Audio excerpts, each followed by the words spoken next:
Sempat beredar kabar jika Peggy Setiawan bisa kembali menjadi tersangka kasus Vina dan Eki. Kini pria yang bekerja sebagai kuli itu bisa bernafas lega. Setelah Polda Jawa Barat mengirimkan surat perintah penghentian penyidikan atau SP3 atas nama Peggy Setiawan di kasus Vina ke Kejaksaan Tinggi Jawa Barat. Berkas SP3 itu juga sudah diterima pihak Kejati Jawa Barat. Hal itu diungkap Kasipenkom Nur Sri Cahyawijaya saat ditemui di Kejati Jabar Jumat 19 Juli 2024. Katanya surat itu sudah diterima sejak Jumat pekan lalu.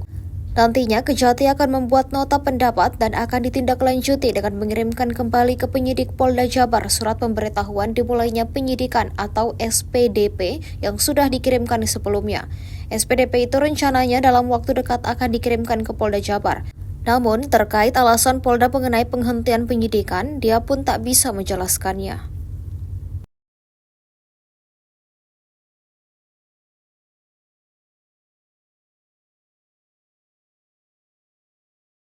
Download Tribun X sekarang, menghadirkan lokal menjadi Indonesia.